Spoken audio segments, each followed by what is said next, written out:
ஆண்டவராகிய இயேசுவின் நாமத்தில் இந்த காலை நேரத்தை உங்களை வாழ்த்துகிறேன். இந்த உலகத்திலே நம் உயர்வு அடைய வேண்டும் என்று விரும்புகிறோம். உயர்ந்த நிலைக்குள் வர வேண்டும் என்று நாம் ஆசைப்படுகிறோம். ஏதாவது ஒரு சின்ன பொறுப்பு நாம் கொடுக்கும்போது நம்மை அறியாதபடிய சந்தோஷம் நமக்குள் வருகிறது. எல்லா ஜனங்களை காட்டிலும் நாம் கொஞ்சம் உயர்ந்து நிற்கும் போது ஒரு இனம் புரியாத ஒரு மகிழ்ச்சி, ஒரு பொறுப்பு, ஒரு தைரியம். பைபிள் அழகா சொல்லுகிறது. சங்கீதம் 18:35 உம்முடைய காருண்யம் என்னை பெரியவனாக்கும் என்று வாசிக்கிறோம். Your gentleness has made me great. உம்முடைய காருண்யம் என்னை பெரியவனாய் மாற்றும். ஆண்டவரை சார்ந்து வந்த ஒவ்வொருவரையும் ஆண்டவர் பெரிய இடத்துல உயர்த்தி வைத்தார். பேதுரு சாதாரண மீன் பிடிக்கிற மனிதன், கல்லிலேயா கடலில வாழ்ந்த சாதாரண ஒரு மனிதன். ஒரு நாள் வந்தது, ஆண்டவர் அவனை தேடி வருகிறார். இந்த பேதுருவை அழைக்கிறார். எல்லாவற்றையும் விட்டு ஆண்டவரை பின்தொடர்ந்து போவதை நாம் பார்க்கிறோம். அதன் பின்பதாக கலிலேயா கடல் அருகே நின்று ஆண்டவருக்காக வாழ்கிறார்.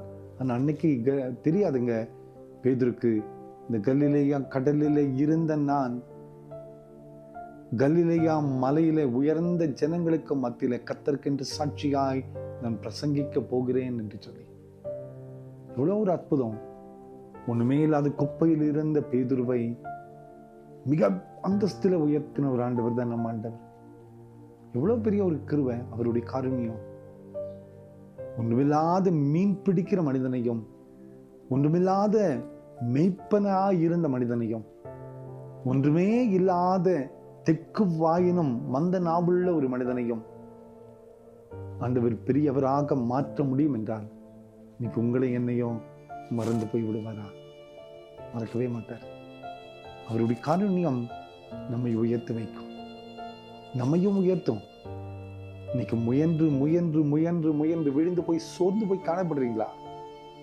என்னுடைய வாழ்க்கையில ஒரு படி ஏறினா 10 படி இறங்குறேன்னு சொல்லி நீங்க கவலைப்படுறீங்களா? கவலைப்படாதிருங்கள். ஆண்டவர் சொல்லுகிறார், என்னுடைய காருண்யம் உன்னை பெரிய மனிதனாக மாற்ற முடியும். நம்மை உயர்த்த ஆண்டவரால் முடியும். இந்த சூழ்நிலை இப்படி இருக்க போறதில்ல. நம் உயர்வை காண போகிறோம். நாமும் இந்த உலகத்துல வாழக்கூடிய பலத்தை கர்த்தர் நமக்கு வைத்திருக்கிறார். நாம் செய்ய வேண்டிய ஒரே ஒரு பணி, ஆண்டவரே உம்மை சார்ந்து நிற்கிறேன், உம்மையே நோக்கி பார்க்கிறேன். ஆண்டவர் சொல்லுகிறார், என்னுடைய காருண்யம் உன்னை பெரிய நிலைக்குள் கொண்டு வந்து விடும். நிச்சயமா நம்மளை உயர்த்துவார். கவலைப்படாதிருங்கள். நம்மை உயர்த்தக்கூடிய நாள் வந்துவிட்டது. ஜெபிப்போமா? அன்பின் ஆண்டவரே, இந்த காலை நேரத்துல உம்முடைய காருண்யம் எங்களை பெரியவனாக கூடிய பலத்தை தாருமப்பா. எங்களை உயர்த்த வைங்கப்பா. இந்த செய்தி கேட்டுக்கொண்டிருக்கிற ஒவ்வொருவருடைய வாழ்க்கையிலையும் உம்முடைய நிறைவான ஆசீர்வாதங்கள் அதிகமாய் வெளிப்பட கிருபை செய்து நம்புகிறோம். பிறந்த நாளையும் திருமண நாளையும் நினைவு கூறுகிற ஒவ்வொரு பிள்ளைகளையும் ஆசீர்வதிங்கப்பா. உம்முடைய மகிமை கரம் கொண்டிருக்கட்டும். இயேசுவின் மூலம் ஜெபம் கடமைகள் நல்ல பிதாவே.